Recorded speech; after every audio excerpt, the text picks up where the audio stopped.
I won the biggest lottery prize in my state's history, $384 million, but I decided not to tell anyone. I wanted to test my family, so I called them pretending to be broke and desperate for help. My mom hung up without a second thought. My brother called me a failure. But my little sister got in her car and drove almost 200 miles, using the last $500 she had. What I did after that changed everything. When I saw the winning numbers on the screen, I didn't scream or jump. I just sat there, staring at them, while my hands started shaking so hard I dropped the remote. $384 million, the biggest jackpot in our state's history. My name on that ticket. For about 2 hours, I didn't move. I kept checking the numbers, refreshing the page, whispering the sequence like it was some kind of code that might vanish if I said it too loud. When it finally sank in, I didn't feel joy. I felt fear. The kind that crawls under your skin and makes you question everything you thought you knew about people. Because I knew my family, and I knew what money did to them. Growing up, money was always the thing that decided whether we were fighting or pretending to love each other.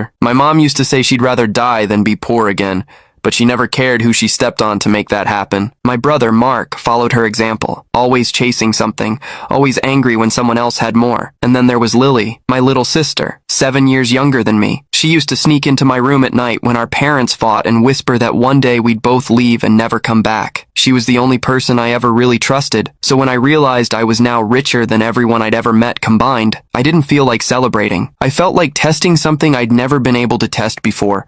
Who actually loved me when I had nothing to offer. That's how the idea started. The next morning, I put the ticket in a small fireproof box and locked it inside a storage unit under a fake name. Then I called my mom. I told her my business had collapsed, that I was behind on rent, and that I didn't even have money for food. She didn't even hesitate. She said she couldn't help and hung up before I could finish the sentence. Mark was next. I told him I'd been evicted, that I needed a place to crash for a few nights. He laughed and said, "Maybe now you'll learn to stop pretending you're better than everyone." Then he blocked me. When I called Lily, she didn't say anything at first. Just silence and then, "Where are you?" I told her I was in a motel near Springfield, that I didn't know what to do. She said she'd be there soon. It was a lie, of course. I was at home, sitting on my couch, phone in hand, waiting to see what she'd actually do. 4 hours later, she texted, "I'm halfway there. Please don't go anywhere." I froze. I asked her how she was coming. She said she was driving. I knew she didn't have much money left. She'd just quit her job a week ago to start nursing school. I asked her if she could afford the trip. She said she'd use what she had left. 200 miles, $500, just to check if her brother was okay. I sat there staring at my phone,